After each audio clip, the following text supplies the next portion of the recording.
President Trump lands in China and he brought an army of CEOs with him. John Thune says he can't get the SAVE Act passed. South Carolina comes up short on redistricting, at least for now. And Brandon Gill is tapped to lead a new task force on fraud. Welcome to the Sean Spicer Show. Let's get into it. All right, guys, we've made it more than halfway through the work week. Thanks for being here with us. A big show. The president landing in China.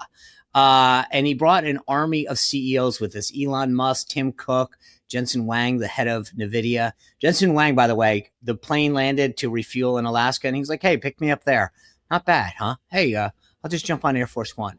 But a lot happening. South Carolina coming up short in the state Senate. I wonder if they're not going to be happy about that in the White House. They were trying to get that Charleston seat that Jim Clyburn has. In the state Senate in South Carolina, which has a Republican majority, a Republican supermajority, didn't do it. The state Senate president, no, says he doesn't want to do it. He doesn't want to do it. I'm sorry if you saw the Indiana movie, my friend. Good things aren't coming your way. I'm just telling you this right now. Apparently, they might try for a special session, but I don't feel good about this, just as a heads up. So South Carolina, which we could get another seat from, this Clyburn seat, this seat that is in violation of the Supreme Court ruling, the Republicans aren't going to try, despite having a supermajority there. And by the way, the House of Representatives in South Carolina passed it 87-12. So there's a will there among South Carolina representatives. It's just the state Senate Republicans, led by their majority leader, won't do it. We got a lot to break down on all of this. Plus, so much more happening. As I mentioned, the president's Trump is landing in China. We'll talk about that agenda. Plus, John Thune, the majority leader, just says the votes aren't there for Save America. Sorry, Charlie. But in good news, Brandon Gill of Texas, who I think is one of the most articulate guys, he's young, but man, this guy acts like a seasoned legislator. He's been there. Every time a witness comes in front of him, I get a little freaked out. But they announced this new task force on fraud, which I think is a great idea. Why did it take so long for this? You guys have heard me talk about I don't get it. DOGE was a huge success. Maybe not in terms of some of the optics, but most people care about how much money is getting blown. Anyway, this is Brandon Gill. This is them announcing this task force. Take a listen.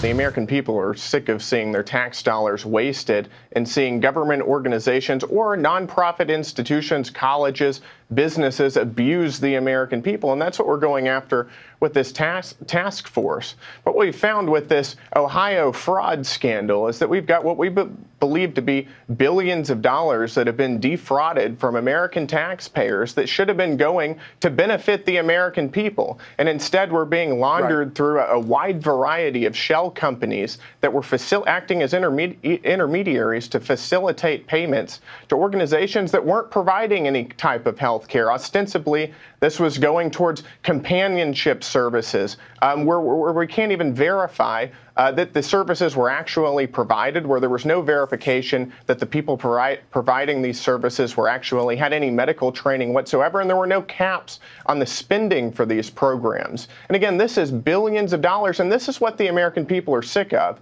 and what we're going to work hard and diligently to put an end to with this task force. Now, look, I love this. First, we had the Leering centers in Minnesota that Nick Shirley exposed. I mean, honestly, it was so bad that they couldn't even spell learning correct. Shell companies that were getting millions, if not billions of dollars in money for daycare with no kids. They didn't even hide it. It was a joke. You saw those videos of Nick Shirley going in and out of buildings where it's just door after door after door, no kids. And it was, how long has this been going on? Then you've got the California issues. Now you've got this issue in Ohio. And there are estimates that it could be hundreds of billions of dollars. Billions. Dr. Oz has been very out in front of this in terms of what's going on in Medicare and Medicaid. And yet, politicians, frankly, in both parties have allowed this just to continue. I mean, this is disgusting. It's insulting as a taxpayer to think that you're sending money to Washington. So many people in this country work really hard, multiple jobs, and pay their taxes as good citizens, and then literally have it just ignored. It's one thing to have it wasted or to watch some of these programs be ridiculous on their face. I mean, some of the programs are a joke, but the idea that the politicians know this, know that it's getting just wasted fraudulently and not serving even the intended recipients that they passed the program for in the first place. I just think it's totally disrespectful and insulting as taxpayers to think about this. And I hope you feel the same way. I'm glad at least they're doing something. DOGE was a great first effort. The idea that we have a line, and it's not just the fraud, by the way. And that's the thing that sometimes we get caught up on. It's not just the fraud, it's the inefficiencies. Think about this idea that Elon Musk uncovered, that there's only so many federal employees that can retire in any given day because in Pennsylvania, there's a limestone mine that they have to send records down, literally like a pulley system, so that they can file the retirement paperwork for these federal employees. That's nuts. That's absolutely nuts. And yet, until Elon exposed it, nobody was talking about it. And you got to wonder how many examples, how many departments, how many agencies is this happening every day? Every day. And yet, and again, we're not talking pennies on the dollar. It's not like, oh, there's 5 pencils that got thrown out. This is literally billions of dollars. People scamming the system knowingly, and no one's doing a damn thing about it. I'm happy that at least we're getting to this point. And I think one of the things that excites me is that Brandon Gill is leading this effort. Now, he's young, he's new to Congress, but I got to tell you, I love when this guy questions witnesses. Have you ever seen this? When he gets a witness before one of the committees that he sits on, I always feel bad for that witness. I really do, because I'm like, oh, you're about to get it. And I'll give you an example. This is an exchange in April of this year between him and a woman by the name of Jessica Waters. She is a law professor and she's an abortion access advocate. And there was this moment that went viral with Brandon Gill. I want to play it for you. Take a look. You're an advocate for abortion, for abortion policy. What's your favorite type of abortion? I am an advocate for patients having access to the full realm of reproductive health care. But do you have a preferred method of abortion that you like? I do not. Let me read through a couple different methods, and I want to get your take on how much you like these. The first type is called a suction abortion. This is when the cervix is dilated and a strong suction, 29 times the power of a household vacuum cleaner, tears the baby's body apart and sucks it through the hose into a container. Do you prefer that method? I stand by my former testimony. That sounds kind of gross, doesn't it? Sounds pretty gruesome. Do you agree? It does to me. I stand by how I answered your question fully and accurately. Okay, what about this one? This one is called dilation and curettage. After dilation of the cervix, a sharp looped knife is inserted into the uterus. The baby's body is cut into pieces and extracted, often by suction. Do you prefer that method? What I believe we are here to talk about today is the FACE Act. We are not here to talk I'm about the asking you, you're a pro-abortion abortion. advocate. I'm asking if you prefer the dilation and curettage method. I am an access to reproductive health care advocate. You don't want to talk about abortion itself. Why is that? I would prefer to talk about the reason that the committee called the hearing. Is it because it's uncomfortable to talk about? I would prefer It should be uncomfortable. I would prefer, if you would let me finish my statement, to talk about the Freedom of Access to Clinic Entrances Act, which is what I was asked to come what that here access to talk about. gets. How about this one? It's called dilation and evacuation. Forceps are inserted into the uterus, grabbing and twisting the baby's body to dismember him or her. If the head is too large, it must be crushed in order to remove it. Do you prefer that method? I would prefer to talk about the reason the hearing was called and the basis of my expert testimony. It's uncomfortable to hear this, isn't it? It is. I think it is, because it's barbaric and evil. How about this one? It's called the saline injection. It's when a 20% salt solution is injected through the mother's abdomen into the baby's amniotic fluid. The baby's skin is burned off. The baby ingests the solution and dies of salt poisoning, dehydration, and hemorrhaging of the brain. Do you prefer that method? I would prefer to talk about the subject of the hearing. This is the subject of the hearing. This is about protesting. All right. I mean, you get the point here. And he does this over and over and over again. A witness comes forward. He questions them on the grants that they've taken, the positions, the comments that they've made. But this is what is so great about how he approaches this. He does his research. He puts the witnesses on the spot. And as this committee, this task force on fraud unveils itself in the next several weeks and months, I think we're going to see more of this, making these people who have scammed money, fraudulently taken money that was appropriated for various causes, and we're going to expose them. And that's what I think the biggest thing is that you won't do this in the future if you know that A, you're going to get caught, and B, you're going to get exposed. And I think for so long, what's allowed stuff like this to perpetuate itself is the fact that these guys didn't think they'd ever get caught, and they didn't ever get exposed. And so someone says, hey, we got a great deal. We can steal all this money. Anyway, I'm excited to bring this exchange in with you.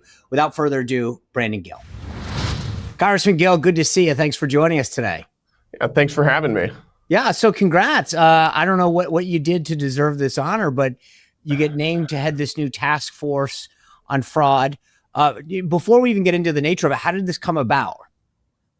Well, I think that the Oversight Committee is probably the best mechanism for investigating either governmental abuses or abuses within civil society that run contrary to the Constitution.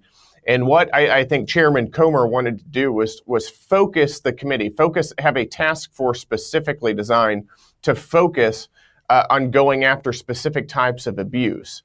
So that's things like the Ohio Medicaid fraud, which we are just now launching a formal investigation into. Just last night, we sent letters requesting documents and information and communications from the Ohio Medicaid Agency, as well as the Bureau of Program Integrity, just as an example.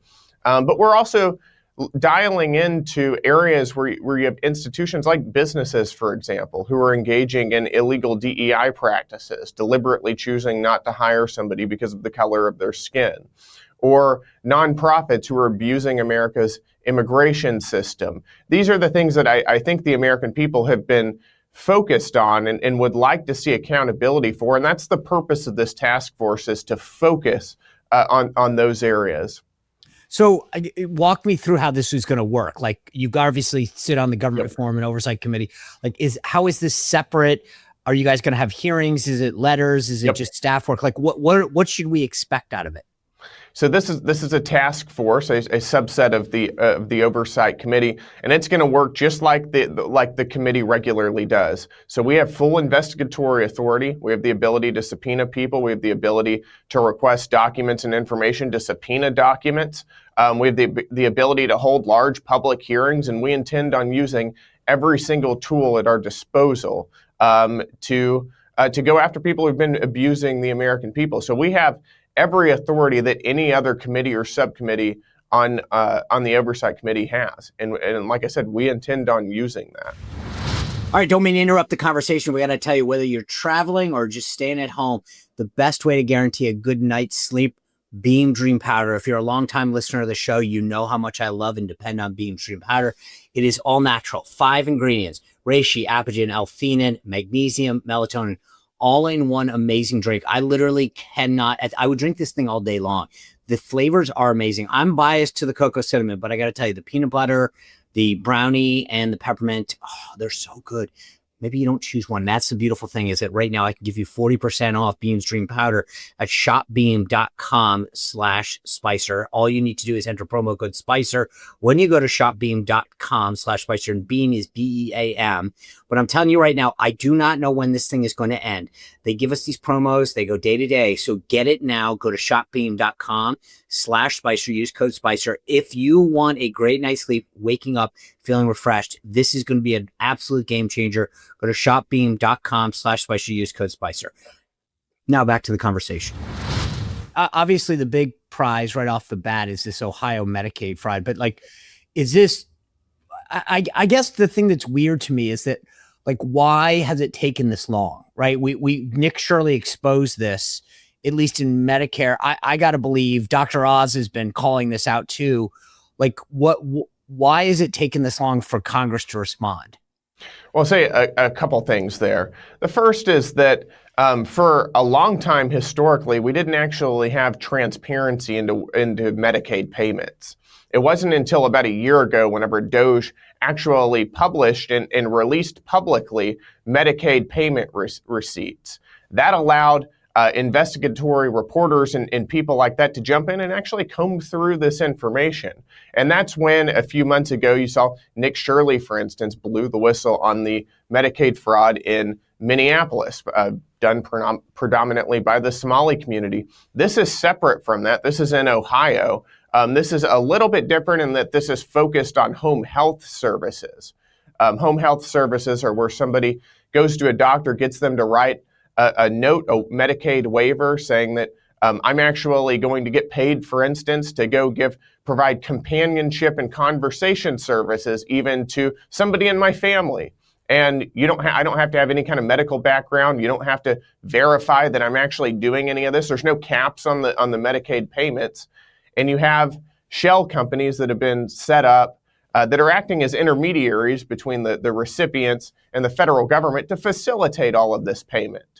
So to get back to your original question, the reason that this is just becoming very public is because it was just made public through DOGE about a year ago, and it's taken some time to kind of comb through this massive amounts of data to go through. And now we're taking that information and launching investigations with it. So Nick Shirley uncovers this stuff going on in Minneapolis, as you noted, in Leering centers, which is fascinating. You're talking about this Ohio home visit, stuff. It's got to make people start to think, okay, it's pretty pervasive. It's not limited to Ohio and Minnesota. Right. California's even admitted they've got a bunch of problems. But I got to imagine that it's pervasive in all of these massive programs, right? Yep. And so the question is, like, what is the reaction of your colleagues? Like, you're new, you're freshmen. Obviously, I think you have that fever and excitement. But like, I sit here as somebody who did my first campaign in the 90s and go, why? I love this country. I get it. It's not free. We got to pay for the military. We got to pay for roads and bridges. And that's the price of an amazing country. But I think that there's an insulting aspect to taxpayers when we say, give us more money. And we kind of know a bunch of this stuff is going on. Oh, and I think that we certainly feel that way. I mean, it is deeply insulting for American taxpayers to have to pay a good chunk of their income in taxes every single April and find out that this is the kind of stuff that tax spend is going to fund. I think that I can speak for, I think, a lot of Republicans to say we knew that there were issues. We didn't know that they were quite this ingrained. And again, that's because the information wasn't public. And I can tell you that on the Republican side, people are furious about this and want to see this ended. This is, contrary to everything that we ran on, that we want to, that is part of sort of the conservative platform. And that's why I think the president and the vice president are taking this extremely seriously. That's why we are taking it seriously in Congress and set up this task force specifically to go after this. Now, I can't say the same thing about the Democrats, our friends on the other side of the aisle, because I think they see a lot of these massive programs as ways to essentially buy off votes. I mean, that's what you saw in Minneapolis, which is you had state governments run by Democrats who basically deliberately looked the other way as they knew taxpayers were being defrauded because they wanted to have kind of an implicit bargain with the Somali community that you vote Democrat and we'll allow you to make millions of dollars, if not billions of dollars, off of this fraud. And that was kind of the deal. That's the kind of stuff that we're putting it into. All right, guys, I am on the road, as you can see, and you know what I've got with me? My Patriot Mobile hotspot. Patriot Mobile is not just a great wireless company. They've got great, amazing services, including business services, hotspots, all that kind of stuff. So if you're traveling, it's not just your phone that you worry about. I love to make sure I've got internet connectivity everywhere I go. Patriot wireless service is not just amazing because it's great service, which it is. You're traveling on the best 3 networks every time you make a call, AT&T, Verizon, and T-Mobile. But it's also amazing US-based customer service. When I called to get my hotspot set up, I talked to a guy. He spoke great English. I can't even remember. He's either California or in Texas. It doesn't really matter, but that's what's great. Plus, they're an activist country. They proudly support our veterans, First Amendment rights, Second Amendment rights, free speech. That's what makes them so awesome. And right now you can get a free month when you go to patriotmobile.com/Spicer or give them a call at 972-PATRIOT. Either way, you're going to get a free month of service and a great company to partner with to align with your values. So go to patriotmobile.com/Spicer or give them a call at 972-PATRIOT. Now back to the show. You talk about what's going on in the Somali community in particular, right? You talked about $250 billion in Ohio. Just let this think in for everyone who's listening. $250 billion in Ohio alone in that one area you just touched, okay? And I guess the question is, are your Republican colleagues willing to be as aggressive as you are when it comes to pinning the tail on the proverbial donkey? Because we sometimes want to play like nicey nice with the Democrats. I mean, the bottom line is you're right? What you just said, I don't think a lot of your colleagues are willing to say, which is this is the Democrats' payoff. And we need to put them on defense as we head into a midterm to say this is the status quo that they're defending. You're exactly right. Now, I think that we're still waiting to see precisely what the numbers are in Ohio, but the numbers are certainly very large amounts of money that's being defrauded. And I think Republicans, I do think that they get it. They get where we're at. They get what time it is and recognize this is a huge problem. Now, maybe people articulate it a little bit differently, but I can tell you Republicans are furious about this. I mean, really enraged. And that's because we are the party of fiscal responsibility. And, whenever we provide, Medicaid, whenever Congress allowed these Medicaid waiver programs, there was no intention, at least on the Republican side, for any of this to happen.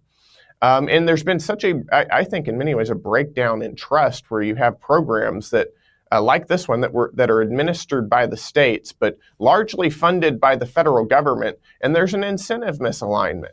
Whenever you have state actors who are basically incentivized to dole out somebody else's money to buy off votes, or to create a political environment they think is conducive to essentially corrupt people staying in power. And again, that's what we're going to go after. You mentioned this task force is set up kind of like as a derivative of the House Oversight Committee. Are there Democrats that have been appointed to it? So the way these task forces work is we will announce 5 people, or we're going to have 5 people on this task force who are Republicans in addition to me. And Democrats will be able to appoint, I believe, 3 or 4 people on their side who will come on. That's something that the Democrats get to decide who's going to be on this task force. But we're ready to go, whoever it is. Well, if you treat it like the January 6th committee, then you should just appoint them because they didn't really seem to care who we appointed on that committee. I just as a side note, but so there at this point you have not there's not been the ranking member hasn't decided who will be. He has not. That's correct. I will be intrigued to see what their reaction is because to your point, do they? This should be a bipartisan thing. I mean, it's one thing to fight for a policy, right? But it's another thing to know that it's getting wasted. And I will be intrigued to see, is there any Democrat that you've talked to in the last 24 hours that has said, I'd like to be part of this, or I'm glad we're addressing this? The short answer is no, there's not. And you're right, though, this should be a bipartisan effort. And I hope that we can get a few of them on board to go after waste and fraud. And, I think what kind of shows that we're doing this in good faith on the Republican side is that, Minnesota is a blue state, but Ohio is a red state. And the reality is I don't really care, and no Republican cares where this fraud is happening, if it's a blue state, a red state, anywhere else. We just want it to end. We want tax dollars to be used wisely, and that's not what's happening. And again, that I don't care where it is. I don't care if you have a Republican governor, if they are laundering tax dollars or if they are allowing fraud to happen under their watch. It needs to end. I think about what you're doing and saying as we head into a midterm, right? We talk about affordability, and I frankly think of taxes as part of that affordability message, right? Because the more that you take from me, the less I have. And do you think that this is a key message going in? Like, in other words, obviously people care about the gas pump, they care about affordability and the prices they're paying at the grocery store. But I would also imagine that this is a widely popular topic. And when I've talked to pollsters, they've actually said to me that we need to ramp DOGE back up big time because people actually are very supportive of this. And I feel like this is a message that is not just good business, good government, but it's actually should be very popular with folks. And I think it is. I think if you get out of the DC Beltway, I think the vast majority of Americans, Republican or Democrat, want to see this end. They want to make sure that our government is actually working for us and not for bad actors or fraudsters or foreign interests. They want to make sure that money that they send to the federal government every year in their taxes actually goes to the right people, to social programs that benefit Americans, to education that benefits Americans, to defense that benefits Americans. And that's what we're trying to do. So I do think this is a very popular issue. And I think that the Republicans, we are latching onto this, and I think that we should hammer this home to show the American people that we are the ones who are looking to steward your tax dollars properly. We are the ones who want to end this. We're the ones who recognize that we're $40 trillion in debt. And a good way to start, the best way to bring that debt load down is to go after fraud. And that's what we're doing. And look, I get excited. I mean, I'm a dork about this stuff. Like, I love what you're doing. I think it's amazing. I think it should be highlighted. I always tell people my first campaign, Contract with America, Newt Gingrich walked around with an ice bucket, and they used to deliver ice to offices like yours twice a day, despite the fact that you have a fridge, right? A freezer in your office, a fridge, but it was a patronage job.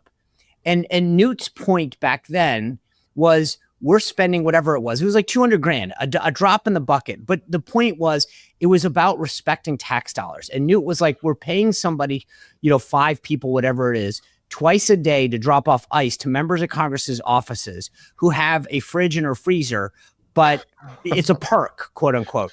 And I think that it resonated with people because we could identify with it. And I guess the question I'm trying to get to is, are you guys building this out as a messaging opportunity as well to talk about how you're respecting? It's not just the work that you're doing, but it's like, are you trying to figure out how do you go out there and tell that story? So when you find $1 billion here and $1 billion there, that people know that Republicans are the ones that are watching out for you. That's exactly right. And I think that the messaging and the policy go hand in hand. In other words, as part of, and I'll use the Ohio Medicaid fraud as an example, we're going to hold hearings on this. We're working on dates and witnesses to come in before us. We're going to bring people in. They're going to be under oath. The cameras are going to be rolling. They can't lie to us, or they're not supposed to lie to us, or we can go after them for contempt of Congress, or they can perjure themselves. And the purpose is to really paint a picture, tell the story of what's actually happening with our tax dollars. I think the American people find it deeply insulting, but the goal is not simply to expose waste, fraud, and abuse or other abuses of the American people. It's to change policy. So I believe that the goal of this task force is going to be first to paint that picture, to tell the story, and then where applicable to make criminal referrals when it's necessary, when the facts merit doing so, and also to make policy recommendations based on the evidence that we have found in these hearings and through these investigations, so that we can ensure that this fraud doesn't continue. And I think is what the American people want. Yeah, but beyond the policy recommendations, right? It's like, if you find the savings, I want to know, okay, yes, you're going to change the policy, but how do we recover that money? How do we make sure that we don't keep appropriating, X number of dollars? Yep. If we know, like if 2 out of $10 are being fraudulently used, then let's, instead of allocating 10, let's allocate 8. Yep, that's exactly right. And I think that's going to be a key part of this. And, Democrats are going to turn around, and what they're going to do is they're going to say, because they're going to make this hyper political. I hope not, but I expect them to make this very political and try to say that Republicans are, trying to cut Medicaid. We are literally trying to shore up Medicaid by cutting the fraud out of the program so that it actually works for the people that it was designed to work for. And that I think is going to be the political fight. But, whenever we can expose this and message it clearly, I think the American people are going to be with us, because they do find this deeply insulting. I agree with you. Now, and if someone's listening right now and says, hey, I worked in contracting for the federal government, or I was a recipient, or what do you want them to do to share that information with you? Yep, I reach out to our office and let us know.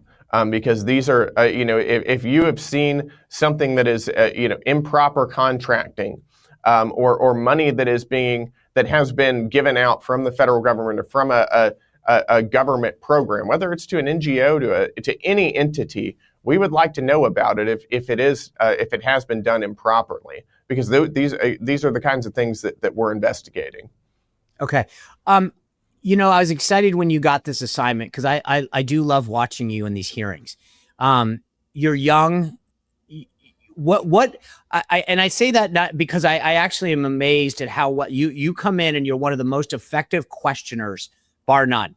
And so I say that not because I shouldn't have even phrased that the way I did, because it's not that you're young, you're new to Congress, and yet you have become one of the go-to people. When if I were a witness in front of a committee, I'd be scared if Brandon Gill was on the committee.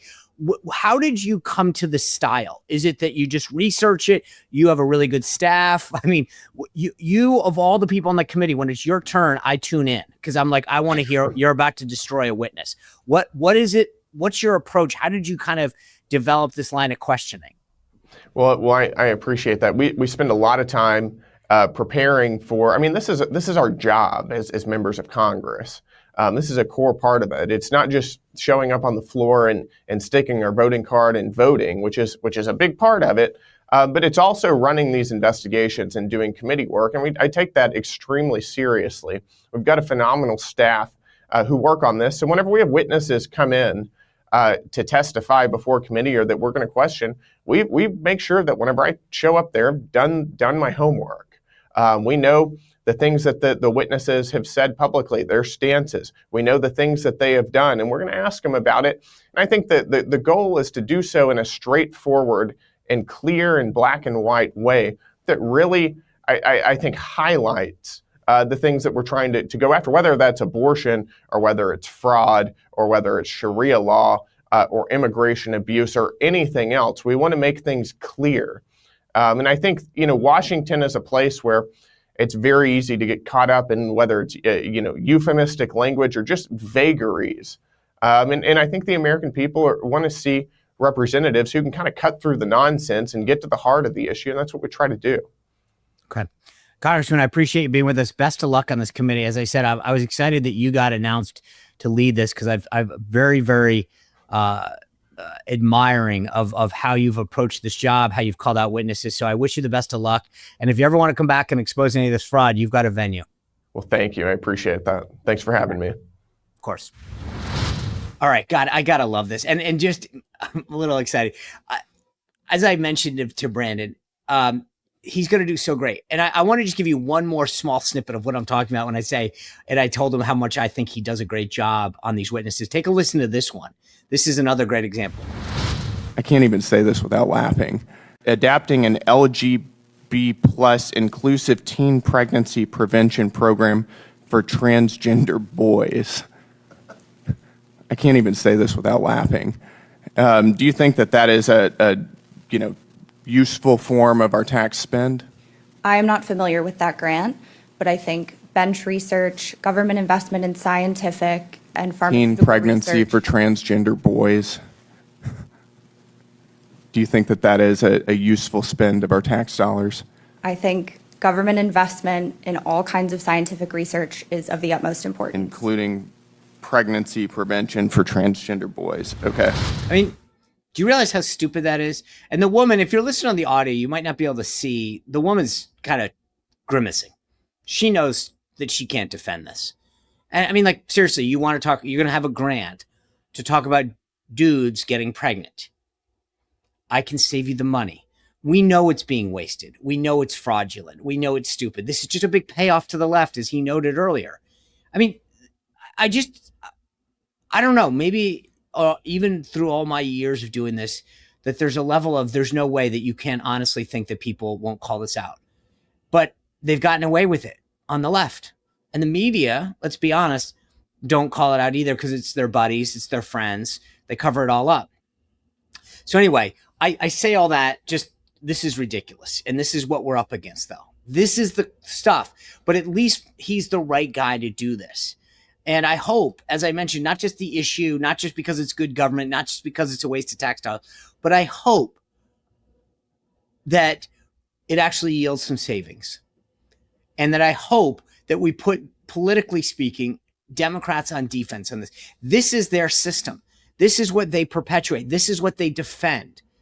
They're asking you and every other voter out there to work harder and longer to allow your money to be spent this way. And if put back in charge, this is the kind of stuff, this is probably the tip of the iceberg of the stuff that they will do and defend. So if nothing else, this is what we need to go out and make sure that we are fighting. And I'm glad that Republicans are doing this. And I hope that politically speaking, they see the light in this, because there should be more of this. That's my 2 cents on this. Anyway, the president took off for China this morning, or excuse me, landed in China this morning. He had a bunch of CEOs on board. Tim Cook from Apple, or now I guess formerly Apple, or not formerly Apple, but I don't think he's the chairman anymore. Elon Musk back on the plane. That's pretty cool. I mean, they've had quite a little relationship, that Elon's there. Jensen Huang is the CEO of NVIDIA, that big chip maker. This should be good. You're bringing a bunch of folks out there who need China, but also benefit China. So hopefully this helps make the case and gets us some more deliverables. It's interesting. One of the big government officials riding along, Marco Rubio, who ironically was being sanctioned by China, now on the trip with them, a critical player over there.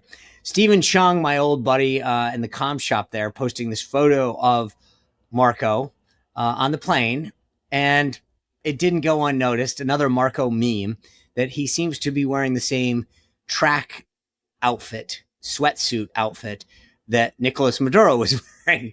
I mean, Marco almost can't do anything these days without creating a meme and making the internet go nuts.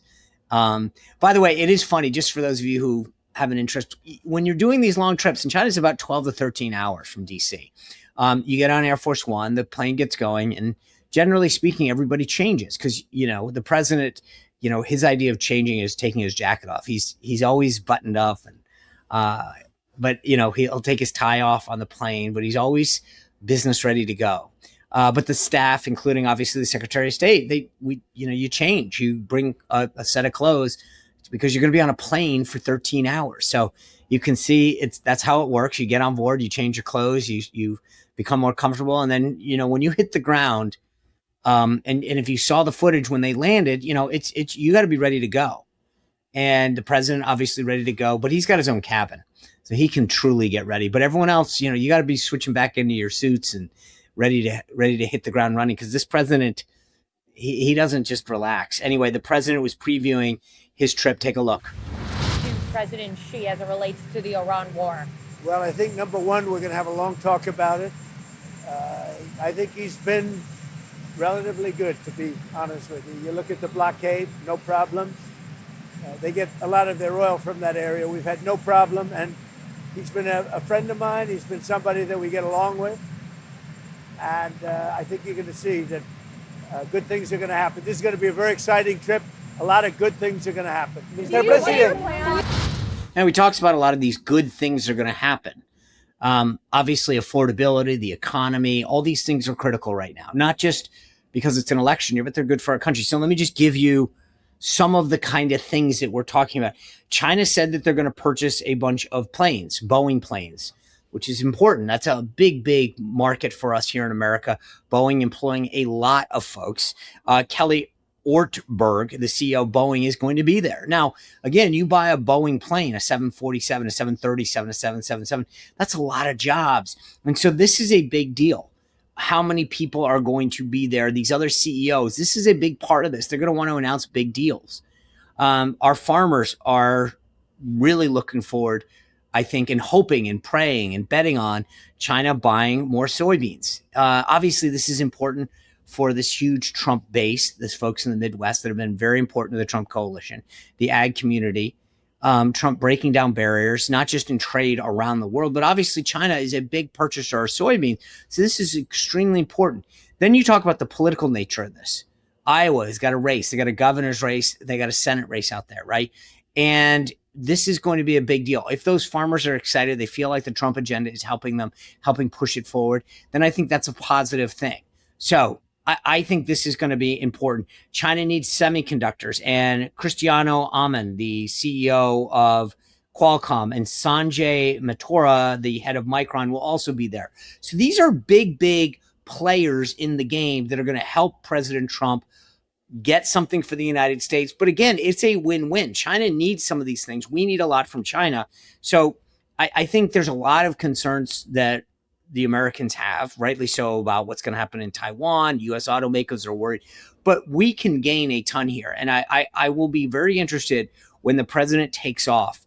These things don't just happen. It's not like you fly over and sit down. There's a lot of behind the scenes that happens well before the two leaders sit down for the first time to negotiate deals, to make sure that we're moving the ball forward, that both countries are getting something that they have on their agenda. And I think the president's going to be there.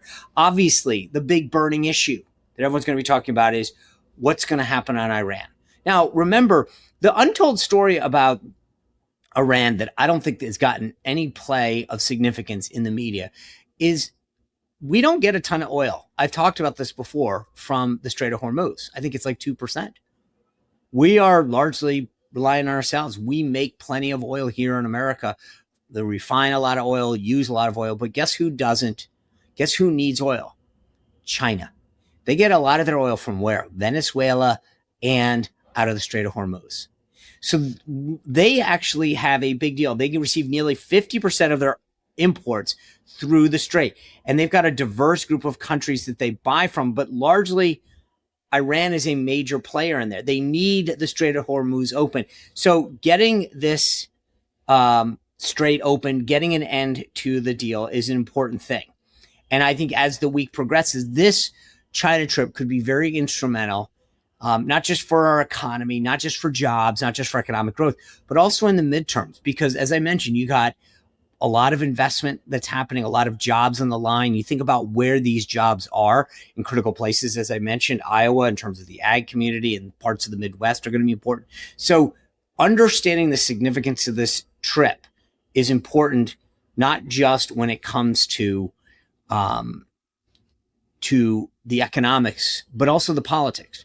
I mentioned at the beginning this redistricting effort, which, by the way, 10 days ago, everyone on the media was poo-pooing the effort. And here we are now, Florida adding 4 seats, Virginia 4 seats moving back in our direction. We picked up 1 in Alabama, 1 in Louisiana. But last night, an interesting development, the state Senate in South Carolina, as I said at the beginning, pushing back and saying no. Now, here's the significance. 1, Indiana already showed what happens to state senators that don't buy into this. And number 2, is they have a supermajority. There's no reason not to do this. They have 1 district that is in clear violation of the Voting Rights Act, this North Charleston area district occupied by Jim Clyburn. And they chose not to do it. Republicans chose not to do it. At some point, are we ever going to learn that they'll do it to us? Like, I wish we weren't in a position to do all this midterm redistricting, mid-cycle redistricting. I liked it when it was in the middle, but don't let the media fool you. Democrats started this. They tried to do it in New York last cycle, and the court in New York said that they couldn't do it. But they would have gone ahead and done this. Regardless, this is just so ridiculous for Republicans. They've got to stop pretending like it wouldn't happen to them. We always want to be better and play better as if they would do that to us. Get over it, folks. And speaking of that, you've got John Thune in the Senate right now saying that they can't move the Save America Act. Take a listen. Where do you stand on that currently? Would you reconsider getting rid of the filibuster to get it across the finish line? We don't have the votes to get rid of the filibuster. We called it up on the floor March, I think, 17th. We were on it for several weeks and had a very spirited debate. In fact, I think with the exception of maybe a couple of Republican senators, made more speeches on the floor in support of the SAVE Act than almost any other senator. And we had some votes on it. And we voted on the narrow issue, which is the most popular one, of voter ID. And we put the Democrats on the record. Every single Democrat voted against it. We added, and one of the other elements, also popular, was whether or not biological boys ought to play in girls' sports. We had that vote, and every Democrat voted against that as well. So we've taken what I think are probably the 2 issues, in my view, that have the broadest public support and put the Democrats on record, and every single one of them voted against it. So we'll look for opportunities to get other votes. There was a vote on the budget resolution, an amendment that Senator Kennedy offered that didn't even get 50 votes on the floor. And so we're continuing to look for opportunities to advance that legislation. Obviously, it's something that I support. I think we all support. And we think it's something that the American people are broadly supportive as well. Yeah. You know what? Here's the deal. We need to start calling out some of these guys on our own side. I mean, if the votes aren't there, the votes aren't there. But let's expose them for who they are. There's no reason that something as simple as the Save America Act should not be something that every Republican is on board with. Why is Mitch McConnell against this? Why are we siding with the Democrats? Why are we not blowing? Look, I actually am not a huge fan of blowing up the filibuster, but let's be honest, they'll do it. The second Senate Democrats are in office, they will do it. So grow up, understand that you think that somehow you're better because you're preserving something. They will screw us the second that they can, and we've got to start playing by the same rules. I can't believe how this is happening. Anyway, I appreciate you guys being with us. We've got a great panel coming your way tomorrow. Julian Epstein is going to be with us. Christina Bobb, one of the president's former attorneys, and Chloe Trapanolo-Odo from the Daily Wire will be here as well. And then Steve Bannon on Friday. Next week, Andrew Giuliani is going to join us to give us an update about his dad, plus a preview of what's being done to get FIFA on the road to make sure it's safe and a great event for America 250. Anyway, thanks for being with us. We've still got some tickets for the Trump Kennedy Center event this Friday. If you're in DC, go to SeanSpicer.com. It's up at the top. Always feel free to go to Trump 2.0 on Amazon, order that book, keep it a bestseller. Thanks for all your support. We'll see you back here tomorrow on the Sean Spicer Show. Well, if you enjoyed this content, make sure to like this video, subscribe, and click the notification bell to get more.